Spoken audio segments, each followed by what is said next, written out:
তাদের ব্যবস্থা আপনাকে করতে হবে না।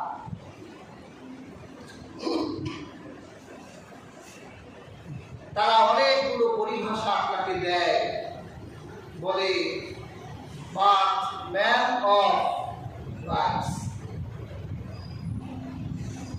মানুষের জন্মের অধিকার। ইসলাম একটা মানুষকে জন্মের যে অধিকার দিয়েছে, পৃথিবীর কেউ এত সুন্দর একটি শিশুকে জন্মের অধিকার দিতে পারে না।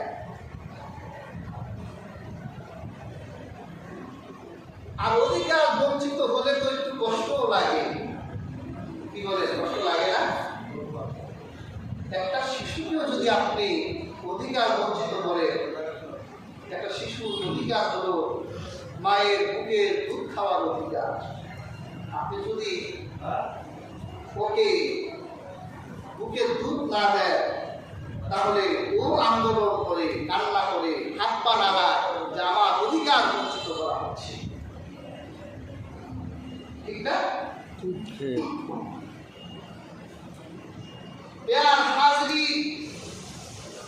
সেখানে একজন ব্যক্তি তার অধিকারের কথা কি আল্লাহ কোরআন কারিমে বলেছেন?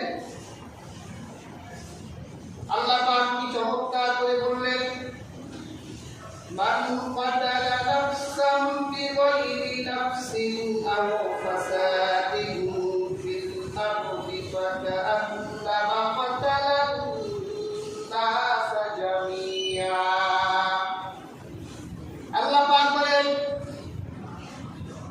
কোন মানুষ যদি কোন মানুষকে অন্যায়ভাবে হত্যা করে, সে যেন গোটা মানব সম্প্রদায়কে হত্যা করল। অমান আহইয়াহা ফাকান্নামা আহইয়ান নাস জামিআ। আর যদি কোনো মানুষ একটি প্রাণকে রক্ষা করে, তাহলে সে যেন গোটা প্রাণগুলোকে রক্ষা করল। একজন মানুষের জীবনের মূল্য আল্লাহ পাক দেন। সেজন্য অন্যায়ভাবে কাউকে হত্যা করা যাবে না। আজকে তো অন্যায়ভাবে হত্যা হয়। মানুষের জীবনের মূল্য আমাদের কাছে নাই। যারা মানুষ মানে আমার তারাই মানবতার কথা বলে। হিউম্যান রাইটস সম্মেলন করে, লিগ্যাল রাইটস সম্মেলন করে, বা রাইটস অফ ম্যান সম্মেলন করে বিশ্ববাসীকে বুঝাতে চায় আমরা মানবাধিকার কর্মী। আসলে ওরাই করছে সন্ত্রাস। ইসলামে 6 জন মানুষকে হত্যা করা হয়েছে। কয়জন মানুষ? 6 জন।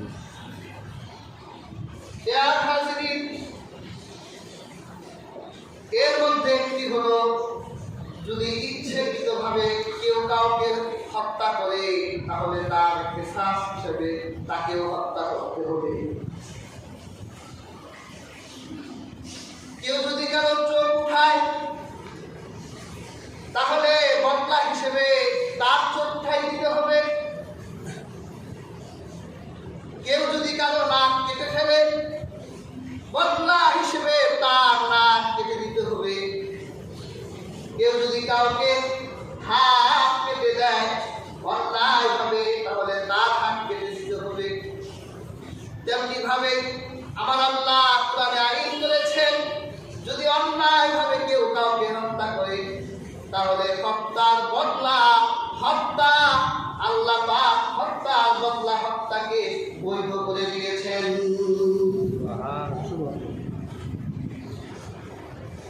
তাই বলে আপনারা নিজেরা আবার হত্যা করে দেন, তাহলে বিশৃঙ্খলা লাগবে, ইসলামী আদালত থাকবে। উনি অপরাধীকে ধরে এনে হত্যা করবে।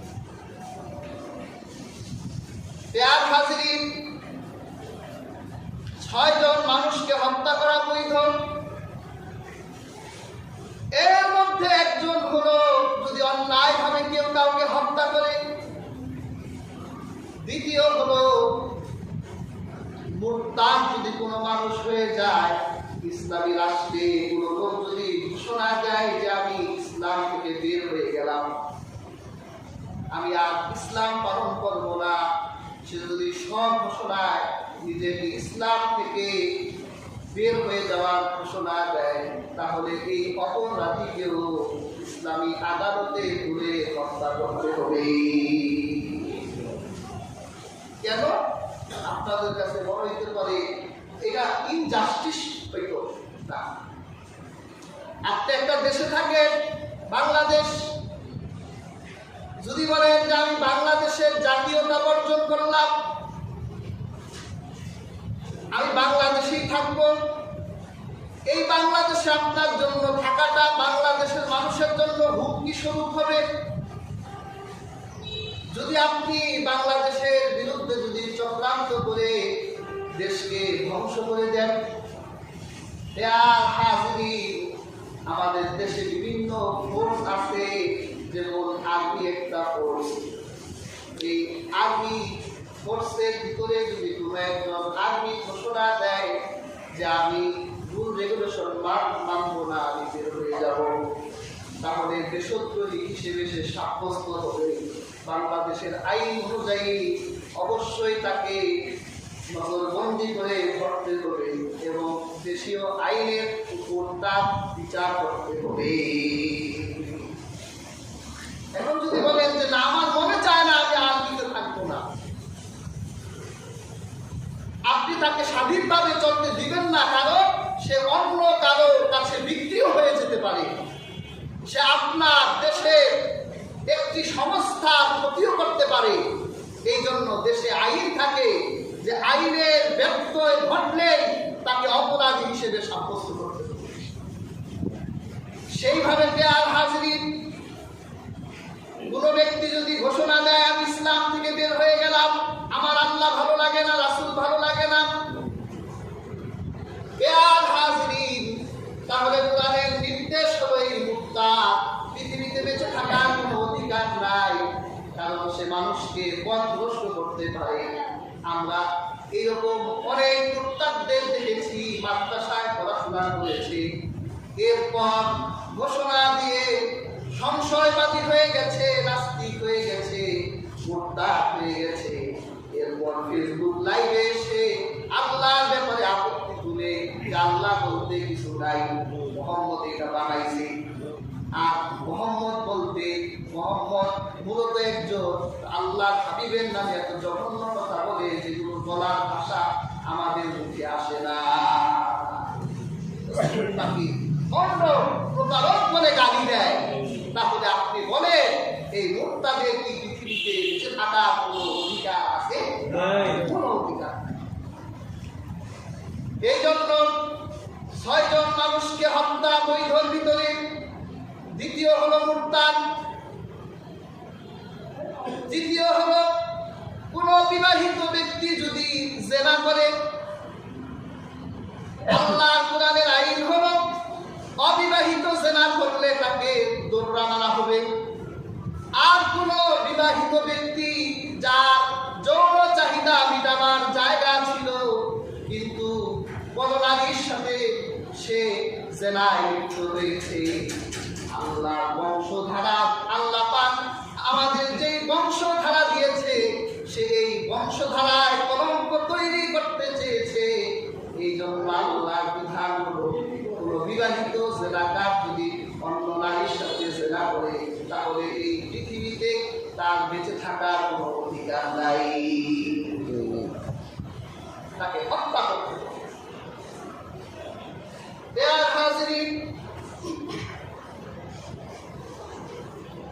এরপর জিহাদের মাঠে যখন আপনি যুদ্ধ করবেন, শত্রুকে আপনি সহজ মনে করলে সেই আপনাকে মেরে ফেলবে। এই জন্য শত্রুকে সহজ করে নেওয়া যাবে না। যুদ্ধের মাঠে যেই কাফিরি তরবারির নিচে পড়বে, আপনার বন্দুকের গুলির মানে সামনে পড়বে, তাকে আপনার শেষ করে দিতে হবে। তাকে হত্যা করা জিহাদের মাঠে আল্লাহ রুজু করে দিয়েছেন। যদি কোনো ব্যক্তি ইসলামী সরকারের বিরুদ্ধে বিদ্রোহ করে, ইসলামের খেলাফত ধ্বংস করে দিতে চায়, তাহলে এই রাজাকারেরও পৃথিবীতে বেঁচে থাকার কোনো অধিকার নাই। তাকে ওই পৃথিবী থেকে মুছে দিতে হবে। আর যদি ৬ নাম্বার হলো, যদি চোর ডাকাত রাহাজানি চিন্তায়কারী আর দুর্নীতি যদি প্রবল হয়ে যায়, এটা মানুষের ক্ষতির কারণ হয়ে যায়, তাহলে এইরকম ডাকাত আর দুর্নীতিবাজদেরকেও আল্লাহ পাক হত্যা করা ইসলামে বৈধ করে দিয়েছেন। এই ৬ জন ব্যক্তি ইসলামে হত্যা করা বৈধ। এর বাহিরে আমার আল্লাহর কাছে একজন মানুষের দাম এত বেশি যে আল্লাহ কোরআনে বলেছেন, ওমান আহইয়াহা ফাকাআন্নামা আহইয়ান নাসা জামিআ। কেউ যদি একটি জীবনকে রক্ষা করে, সে যেন গোটা পৃথিবীর মানুষকে রক্ষা করল। সুবহানাল্লাহ। শুধু ৬ জন অপরাধীকে আল্লাহ ইসলামের বিধানে হত্যা করা বৈধ করেছে। এছাড়া একজন মানুষের কাছে, ইসলামের কাছে মানুষের দাম আল্লাহ এত বেশি করে দিয়েছেন। সুবহানাল্লাহ। শুধু তাই নয়, আপনি যে ঘরে থাকেন, আল্লাহ এই ঘরটাকে দুর্গের মর্যাদা দিয়েছেন। সুবহানাল্লাহ। আমার আল্লাহ কোরআন কারীমে বলেছেন, ইয়া আইয়ুহাল্লাযীনা আমানু লা তাদখুলু বুয়ুতান গায়রা বুয়ুতিকুম হাত্তা তাস্তাআনিসু ওয়া তুসাল্লিমু আলা আহলিহা।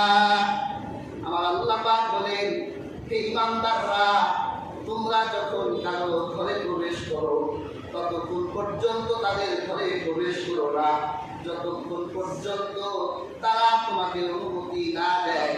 আর ঘরে প্রবেশ করার পূর্বে তুমি তাদের সালাম দাও। একটা মানুষের ঘরে তুমি লাফ দিয়ে ঢুকে যেও না। এই ঘরটা দুর্গ। তুমি তার ঘরে প্রবেশ করার পূর্বেই তার দরজার সামনে দাঁড়িয়ে সালাম দাও, আসসালামু আলাইকুম। যদি জবাব না আসে, আবার সালাম দাও, আসসালামু আলাইকুম। জবাব না আসে, আবার সালাম দাও, আসসালামু আলাইকুম। জবাব পাও নাই, ফিরে যাও। যত ইম্পর্টেন্ট কাজ থাকুক না কেন, ফিরে যাও। কারণ সে তার দুর্গের ভিতর আছে, সে তোমাকে অনুমতি না দিলে তুমি তার ঘরে ঢুকো না। বেয়ার হাজির, কারো বাবার ক্ষমতাও নাই ঘরে ঢুকার। আপনারা হযরত ওমর ইবনুল খাত্তাব রাদিয়াল্লাহু তাআলা আনহুর নাম শুনেছেন। এমন এক সাহাবী ছিলেন, তিনি রাতের বেলা তার প্রজা সামন্তদের দেখাশোনা করতেন। রাস্তায় বের হয়ে যেতেন। একদিন তিনি তাহাজ্জুদের সময়ে এক ঘরের পাশ দিয়ে যাচ্ছে, আর ওই ঘরের ভিতরে তিনি যৌবনের গান শুনছেন। এক নারী যৌবনের গান গাইছে। তার প্রেমিককে পাওয়ার কথাগুলো সে বলছে। হযরত ওমরের মেজাজ গরম হয়ে গেল। তাহাজ্জুদের সময়, এই সময় একজন মানুষ ঘুম থেকে উঠে ওযু করে জায়নামাজে দাঁড়িয়ে যায়, আল্লাহর হুজুরিতে রুকু দেয়, সিজদা দেয়, আল্লাহর কাছে দুই হাত তুলে রোনাজারি করে। এইরকম রহমতের সময় ঘরের ভিতর থেকে তাও একজন নারীর কণ্ঠে প্রেমের গান শোনা যায় কেন? হযরত ওমর রাদিয়াল্লাহু তাআলা আনহু ঘরের খেজুর পাতার ছাউনির ঘর, খেজুরের ডাল দিয়ে বেড়া বানানো হয়েছে। হযরত ওমর রাদিয়াল্লাহু তাআলা আনহু পেছনের বেড়াটা ভেঙে ফেললেন আর ঘরের ভিতর ঢুকে গেলেন। আর বললেন, এ নারী, দুঃসাহসিক নারী, তুমি রাতের বেলা প্রেমের গান গাইছো কেন? আমার আল্লাহ কোরআন কারীমে এরকম গান হারাম ঘোষণা করেছেন। কেন তুমি গান গাইছো বলো? তুমি অনেক বড় অপরাধ করেছো। ওই নারীরা একটা পুরুষকে ঘরের ভিতর দেখতে পেয়ে প্রদীপটা নিভাই ফেললেন আর বললেন, যুবক, আল্লাহকে ভয় করো আর আমার সতীত্বে হাত দিও না। ওই নারী তো জানে না ঘরের ভিতরে আমি ঢুকেছি। আমার সতীত্বে হাত দিও না। তুমি আমাকে একটা অন্যায়ের তহমত দিয়েছ, আর হে যুবক, তুমি আমার ঘরের ভিতর ঢুকে 3টা অন্যায় করেছ। তুমি যদি সকালবেলা ওমরের আদালতে, ওমরের এজলাসে আমার বিরুদ্ধে মামলা দায়ের করো একটা, তাহলে আমি তোমার বিরুদ্ধে মামলা দায়ের করবো 3টা। হযরত ওমরের কলিজার পানি শুকাই গেল। হায় হায়, বলে কি 3টা অপরাধ করলাম? ওই নারী বলে, তুমি কি আল্লাহ কোরআন পড়ো নাই? আল্লাহ কি কোরআন কারিমে বলে না, ইয়া আইয়ুহাল্লাযীনা আমানু লা তাদখুলু বুয়ুতান গায়রা বুয়ুতিকুম হাত্তা তাস্তানিসু ওয়া তুসাল্লিমু আলা আহলিহা। তুমি কি আল্লাহ কোরআনের এই আয়াত পড়ো নাই? আল্লাহ কি বলেন নাই, হে ঈমানদারেরা, তোমরা তাদের ঘরে ততক্ষণ পর্যন্ত প্রবেশ করো না যতক্ষণ পর্যন্ত তারা তোমার সালামের জবাব না দেয়, আর তারা যতক্ষণ তোমাকে অনুমতি না দেয়। তুমি তো আমার অনুমতি ছাড়া আমাকে সালাম না দিয়ে আমার ঘরে ঢুকে গেছো। আমার আল্লাহ ঘরের প্রবেশ দ্বার পথ দিয়ে, সামনের রাস্তা দিয়ে ঢুকতে বলেছে। তুমি দ্বিতীয় অন্যায় করেছো, আমার ঘরে মুসল্লি দিয়ে ঢুকেছো।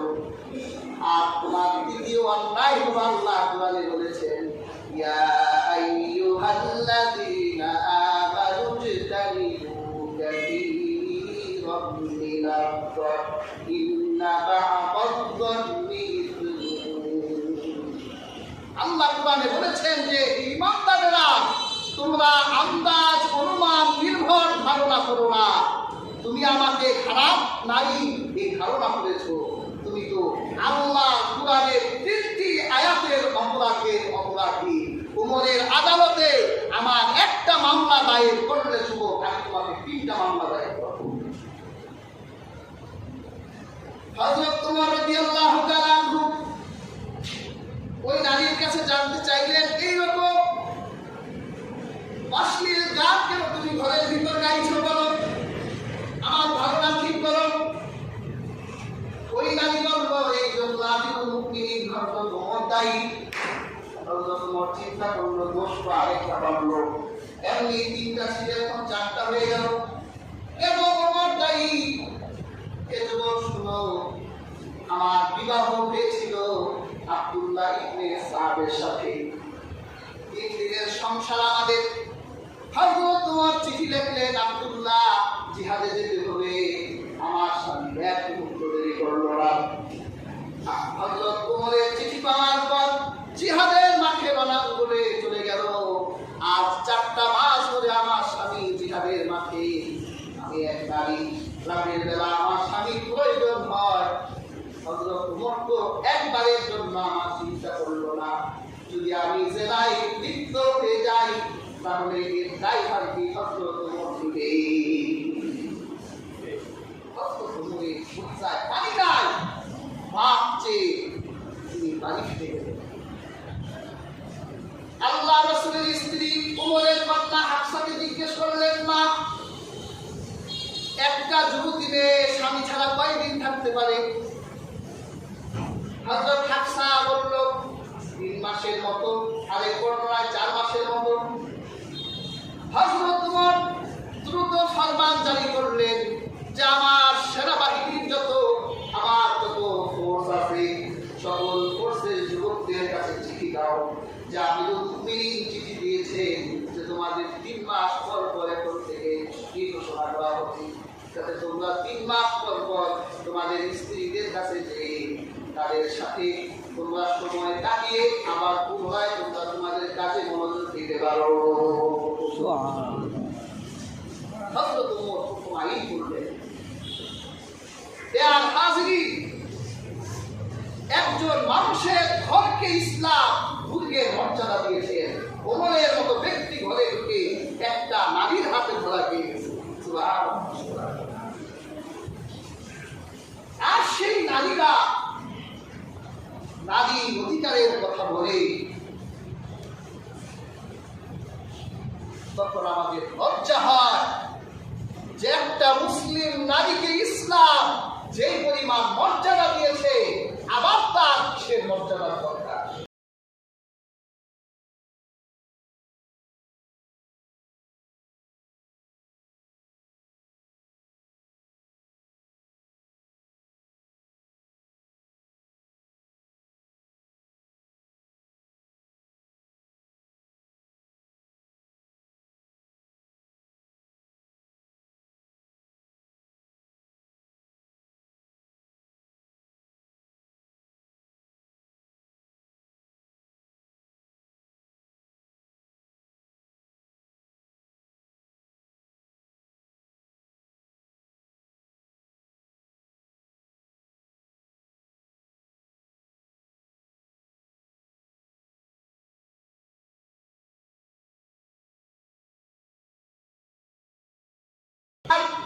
মায়ের ব্যাপারে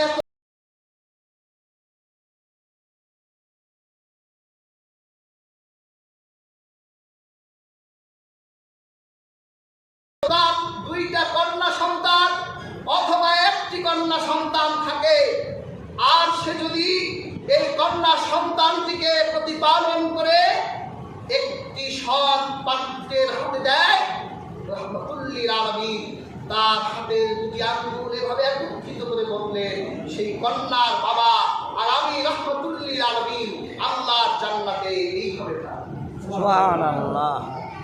সাহাবায়ে কেরাম বলে, রাসূলুল্লাহ দুই আঙ্গুলের ফাঁকের ভিতরে আমরা দুই আঙ্গুলের ভিতরে কোনো ফাঁক দেখতে পাই না। সুবহানাল্লাহ। পৃথিবীর ধর্মগ্রন্থগুলো খুঁজে তারপর দেখেন একজন কন্যার ব্যাপারে এত দামি একটা কথা কেউ বলতে পেরেছি কিনা। রাহমাতুল্লিল আলামিন বলেছেন, যদি কোনো স্বামী মারা যায় আর তার স্ত্রী মন থেকে সাক্ষী দেয় যে আমার স্বামী ভালো ছিল, তাহলে ওই স্বামীর জন্য আল্লাহ জান্নাতে যাওয়া স্ত্রীর এই সাক্ষী যথেষ্ট। পৃথিবীর একটা ধর্মগ্রন্থ খুঁজে দেখেন এত দামি একটা কথা পৃথিবীর অন্য কোনো ধর্মগ্রন্থ বলতে পেরেছে কিনা। সেখানে একজন নারী তোমার অধিকারের কথা বলে এই নারী অধিকার সংরক্ষণ পরিষদ তোমাকে ফ্যামিলি স্ট্রাকচার থেকে বের করে দিতে চায়, তারা তোমাকে ব্যবহার করতে চায়। আজকে আপনারা লক্ষ্য করবেন, যত অ্যাড প্রাইস হয়, যত পণ্যের অ্যাড প্রাইস হয়, একবারে হরেক মানে প্লাস্টিকের লবণের তোহা থেকে শুরু করে 1 টাকা শ্যাম্পু থেকে শুরু করে লক্ষ টাকা স্বর্ণের যত অ্যাড প্রাইস হচ্ছে, সমস্ত অ্যাড প্রাইস গুলোকে তারা নারীকে মডেল হিসেবে ব্যবহার করে। একটা নারীকে মডেল হিসেবে ব্যবহার করে ওরা কয়টা টাকা দেয়? 50,000, 1 লক্ষ, 5 লক্ষ টাকাই দিল। এই অ্যাড প্রাইস থেকে ওরা কোটি কোটি মিলিয়ন টাকা উপার্জন করে দিচ্ছে। একটা নারীকে রাস্তায় নামিয়ে তার দেহের প্রদর্শন করে এরপর টাকা হাতায় দিচ্ছে। এই নারী একটা বারের জন্য বুঝে না যে এই নারী অধিকার প্রতিষ্ঠার জন্য আসে নাই, এই নারী ব্যবসা করতে এসেছে। এই নারী বুঝে না এই নারীকে কি দিয়ে আসা আমরা বুঝতে পারি।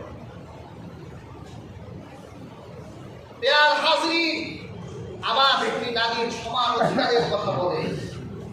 আমরা তো নারীর সমান অধিকারের কথা বলি না, আমরা আরো দাবি কথা বলি। আমরা নারীর ন্যায্য অধিকারের কথা বলি। ন্যায্য অধিকার কাকে বলে? ন্যায্য অধিকার বলা হয় নারী কিছু ক্ষেত্রে পুরুষের থেকে বেশি অধিকার পাবে, আবার নারী কিছু ক্ষেত্রে পুরুষের থেকে কম অধিকার পাবে, আবার নারী কিছু ক্ষেত্রে পুরুষের সমান অধিকার পাবে। এটাই হচ্ছে ন্যায্য অধিকার। একটা এক্সাম্পল দিই। একটা নারীর জন্য আল্লাহ বেশি অধিকার দিয়েছে, একটা নারীর জন্য আল্লাহ দেন মহারানা দিয়েছে। পুরুষের জন্য দিয়েছে? পুরুষের জন্য দেয় নাই, দিয়েছে কাকে? নারীকে দেন মহারানা দিয়েছে। তাহলে এই ক্ষেত্রে নারী কি বেশি অধিকার পায় নাই? আপনারা সংস্কার করতে চাইলে প্রত্যেকটি স্বামী যেন তার দেন মহারানা তার স্ত্রীর হাতে বুঝিয়ে দেয়। আপনারা এটা সংস্কার করেন। রহমাতুল লিল আলামিন এত কঠোর ভাষায় বলেছে, যদি কোনো ব্যক্তি স্ত্রীকে দেন মহারানা দেওয়ার ইচ্ছেও তার মনে না থাকে, কিয়ামতের দিন সে জানাকার হিসেবে আল্লাহ আদালত করবে। যদি তার মনে এই ইচ্ছাটাও না থাকে যে আমি দিব না, তাহলে বলেছে সে কিয়ামতের দিন আল্লাহর আদালতে ব্যভিচারী হবে। এটা প্রতিষ্ঠা করে যে প্রত্যেকটা স্বামী যেন তার স্ত্রীদের মহারানা দেয়। কিন্তু এটা আপনারা সমস্যা করতে চান না। ইমান যেখানে ধ্বংস হয় ওইখানে হাত দিতে চান।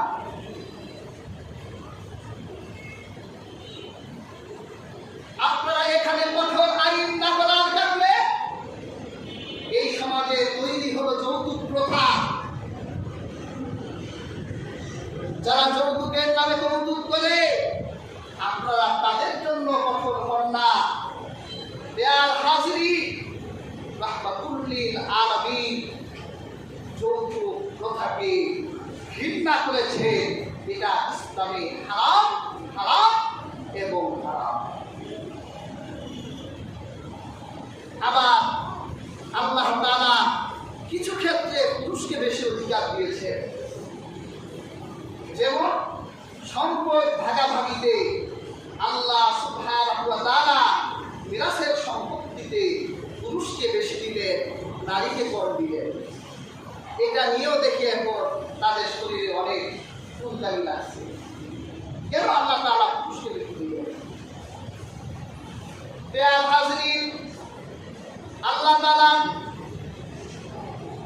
এই পৃথিবীতে পুরুষকে করেছেন দায়িত্বশীল, আর নারীকে করেছেন এই পুরুষের একজন, তার ঘরের একজন রানীর মর্যাদা আল্লাহ পাক দিয়েছেন। এই জন্য আল্লাহ তাআলা পুরুষের কাঁধে দায়িত্ব দিয়েছেন। দায়ভার ব্যয়ভার যত খরচের যত ভাগ আছে আল্লাহ পুরুষের কাঁধে তুলে দিয়েছেন। পুরুষ যদি তার এই দায়িত্ব ঠিকভাবে পালন না করে, তাহলে কিয়ামতের দিন আমার আল্লাহর কাছে তার জবাবদিহি করতে হবে। কিন্তু একটা নারী সে যদি সমর্থবান হয় আর সে যদি খরচ না করে, কিয়ামতের দিন আল্লাহর কাছে সে এটার জন্য সে জিজ্ঞাসিত হবে না, এটার জন্য তাকে জবাবদিহি করতে হবে। ধরে বাবা 3 লক্ষ টাকা রেখে গেল, ছেলে পেল 2 লাখ, মেয়ে পেল 1 লাখ। ইসলামের বিধান হলো এই 2 লক্ষ টাকা এই ছেলেটা সে ব্যয়ভার বহন করবে তার পরিবারে, যেহেতু সে দায়িত্বশীল। কিন্তু একজন নারী যে 1 লক্ষ টাকা পেল, এটা তার কোনো খরচ করতে হবে না, এটা তার জমা হিসেবে সে রেখে দিবে। ভাইয়ের সংসারে বোন বড় হলো, যখন বিবাহের সময় আসবে ভাইয়ের সাহস নাই যে বোনকে বলবে যে তোর কাছে না জমা 1 লাখ টাকা আছে, দে তোর বিয়েটা করাই দে। এই মহালি আল্লাহ পৃথিবীর কোনো ভাইকে দেয় নাই। ওই টাকার দিকে সে টাকাতেও পারবে না, চাওয়া তো দূরের কথা। তার কাছে যে 2 লক্ষ টাকা আছে, এখান থেকে সে তার বোনকে দিয়ে দিল। ধরেন সে তার বোনকে 50,000 টাকা দিয়ে দিল, তার কাছে থাকলো 1.5 লাখ। সে নিজে বিয়ে করলো, সেখানে সে 1 লক্ষ টাকা দেন মহারানা দিল, থাকলো কত টাকা? 50,000 থাকলো। নিজের বিয়ের খরচ 50,000 শেষ। বোনকে যে বিয়ে দিল, জামাই মহারানা দেয় নাই, সে 1 লাখ দিল, বোনে 6 লাখ হলো, 2 লাখ হয়ে গেল, আর ভাইয়ের 1 টাকাও থাকলো না। তাহলে আল্লাহ কি ইনজাস্টিস করছে? আল্লাহ জাস্টিস করলো, সেখানে ওদের ভালো লাগে। আল্লাহ জাস্টিস চায় না, ওরা বলে অর্ধেক অর্ধেক। তোমার এই আইন বাংলাদেশে করুক, দেখবা একটা ফ্যামিলিও থাকবে না, ঘুষাঘুষি না, কোবাকুবি হবে সমাজে। আল্লাহ যেটা দিচ্ছে এটাই তো দেয় না ভাইরা। আর প্রত্যেক দিনে তো একটা সংসার টিকছে না। কাজেই হাজিরি, আমরা এই ইনজাস্টিস চাই না। আমরা আল্লাহ কোরআনের থেকে একজন নারীকে যে অধিকার দিয়েছে, যদি কোরআনের এই অধিকার আপনি বাস্তবায়ন করতে পারেন, তাহলে দেখবেন আমাদের এদেশের ফ্যামিলি স্ট্রাকচার ধ্বংস হবে না। আমাদের এই সমাজ অবশ্যই রহমতের সমাজে পরিণত হয়ে যাবে। আর যদি আপনারা কোরআনের আইনকে অবজ্ঞা করে নিজেরা আইন বানান, তাহলে বিশৃঙ্খলা দেখা দিবে, সমাজ বলতে কিছু থাকবে না। ইউরোপ আমেরিকার মতো একটি অসভ্য সমাজে এই সমাজ পরিণত হয়ে যাবে। আর এই হাজিরি আমরা সতর্ক থাকব। আল্লাহ কোরআন কারিমে, আল্লাহ ইসলাম ধর্মে মানব অধিকারের যতগুলো খাত বর্ণনা করেছেন, সবগুলোই মানুষের জন্য জাস্টিস। সুবহানাল্লাহ। এরপর প্রিয় হাজিরিন,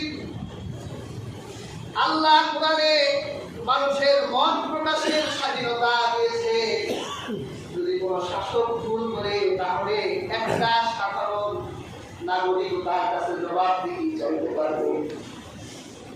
এটা ইসলামে আছে যে একজন শাসক যদি ভুল করে, তাহলে রাষ্ট্রের একজন দরিদ্র প্রজাও যদি তার কাছে জবাবদিহি চায়, তাহলে সেই ইসলামী রাষ্ট্রের খলিফা অবশ্যই তার জবাবদিহি দিবে।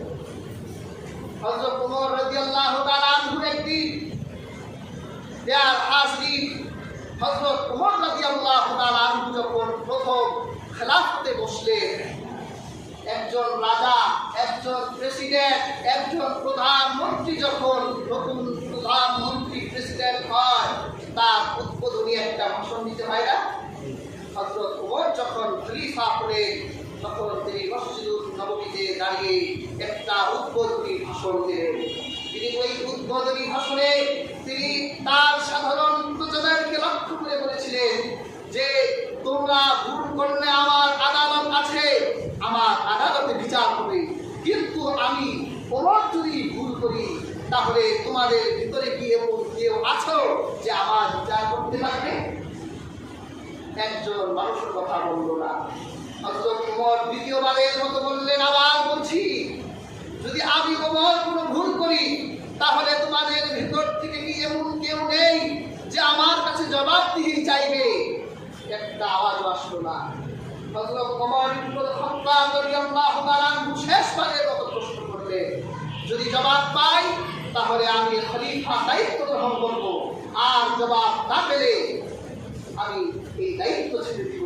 তিনি যখন তৃতীয়বার বললেন যে আমি যদি অন্যায় করি, তাহলে বিচার করার কোনো কেউ নাই, রাষ্ট্রের একজন দরিদ্র বেকার যুবক ছেলে দাঁড়িয়ে বলেছিল, আমিরুল মুমিনিন, যদি আপনি ভুল করেন তাহলে আমি আপনার বিচার করব।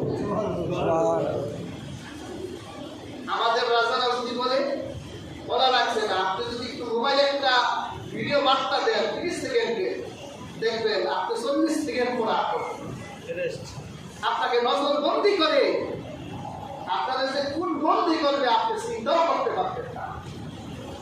তাহলে দেখে ইসলামী খেলাফত ব্যবস্থায় মত প্রকাশের স্বাধীনতাও দিয়েছে, কিন্তু আপনি সমালোচনা করবেন, অথরিটি আছে, সেটা গঠনমূলক হতে হবে। আমরা কিন্তু সমালোচনা করি, কিন্তু একটাও গঠনতন্ত্রের ভিতরে থাকে না। ক্ষমতায় যে যায় তার এন্ট্রি সব এমন কথা বলে, আদৌ এই লোকটা একটা কাজও করে। তাহলে সমালোচনা করবেন, মত প্রকাশ করবেন, বৈধতা আছে, কিন্তু সেটা গঠনমূলক হতে হবে, দালিলিক হতে হবে। আপনি আন্দাজ অনুমান নির্ভর আপনি সমালোচনা করতে পারেন না।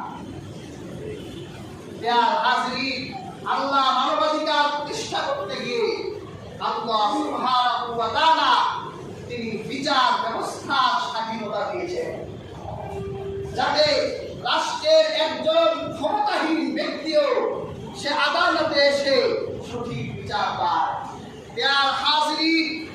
ইসলামী শাসন ব্যবস্থার আদালত এতই মজবুত এবং শক্তিশালী ছিল আপনি খেলাফতের যুগে গিয়ে দেখেন হযরত আলী রাদিয়াল্লাহু তাআলা আনহু একদিন মদিনার বাজারে গেলেন, তিনি গিয়ে দেখলেন একজন ইহুদির হাতে একটা ঢাল।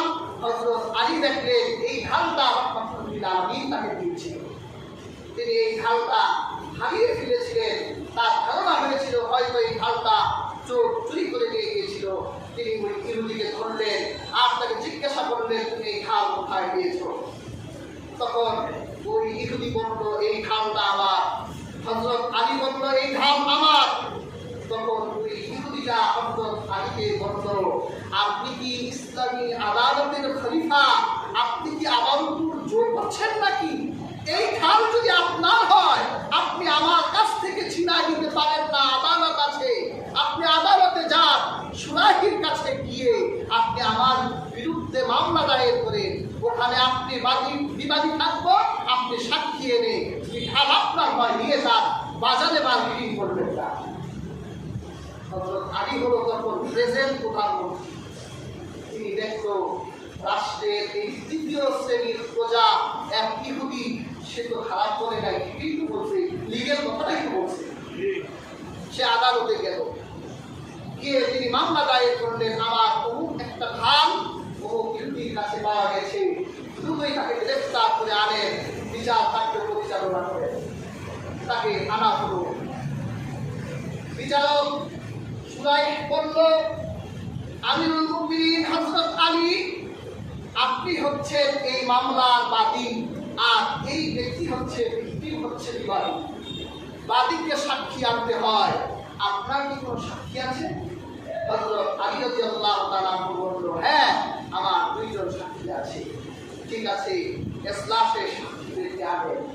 সাক্ষীদের আনা হলো, প্রশ্ন করা হলো, তোমার নাম কি? আমার নাম হলো হাসান। হযরত আলী রাদিয়াল্লাহু তাআলা মন ভরে গেল যে হাসান এমন এক সাক্ষী যে রাহমাতুল্লিল আলামিনের কলিজা টুকরা। সুবহানাল্লাহ। তোমার বাবার নাম? আমার বাবার নাম আলী ইবনে আবি তালিব। বিচারক বলল, এই সাক্ষী বাদ, এই সাক্ষী বাতিল, এই সাক্ষী চলবে না।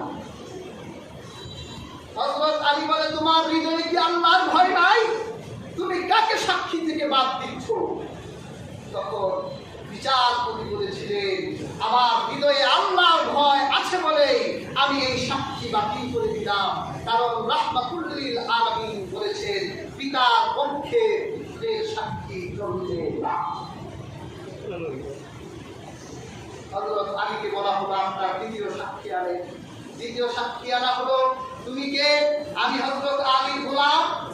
হ্যাঁ, গোলামের সাক্ষী চলে। গোলাম সাক্ষী দিল। হযরত আলীকে বলল, আপনার আরেকটা সাক্ষী লাগে। হযরত আলী বলল, সাক্ষী তো আর নাই। বিচারক বলল, এই ঢালও আপনার না, এই ঢাল যার কাছে আছে এই ঢাল তার। সুবহানাল্লাহ। ইসলামী আদালত এতটা জাস্টিস, এতটা ইনসাফ আর এতটা স্বাধীনতা রাখে। কাজেই ইসলামী আদালত আল্লাহ তাআলা মানবাধিকার প্রতিষ্ঠার যেই খাতগুলো আমাদের দিলেন, এর ভিতরে একটা দিলেন মানুষের বিচার ব্যবস্থার স্বাধীনতা। আজকে দেয়ার হাজির, বিচার ব্যবস্থার স্বাধীনতা কোথায়? শিক্ষিত সমাজের শিক্ষিত নামধারী মানুষগুলো একজন আরেকজনকে প্রকাশ্য দিবালোকে হত্যা করা হচ্ছে, কিন্তু বিচার হচ্ছে না। কিছুদিন আগে আপনারা লক্ষ্য করেছেন, বিশ্ববিদ্যালয়ে কোনো একটা ছাত্র একটি কন্যার দিকে তাকিয়ে হাসি দিয়েছিল। এই হাসির অপরাধে তাকে হত্যা করা হলো, এখনো পর্যন্ত বিচার করা হলো না। কতদিকে বিচার জুলাই জানতেন, সময় বেশি গেলে তো আর সেই আকাঙ্ক্ষা সেটা তো আর থাকে না, সে আবেগ তো আর থাকে না। হাজরি বিচার ব্যবস্থাকে আজ ঠিক করতে হবে। ঠিক করতে গেলে আল্লাহ কোরআনের দিকে আপনাকে ধাবিত হবে। মানবাধিকার প্রতিষ্ঠার জন্য আল্লাহ কোরআনের দিকে আপনাকে ফিরতে হবে। কাজেই বিয়ার হাজরি, আমরা আল্লাহ কোরআন থেকে শিক্ষা গ্রহণ করে এই পৃথিবীর বুকে আমরা মানবাধিকার প্রতিষ্ঠা করি। প্রত্যেকেই আমরা মানবাধিকার কর্মী হই। আল্লাহ সুবহানাহু ওয়া তাআলা আমাদেরকে সেই তৌফিক দান করুন।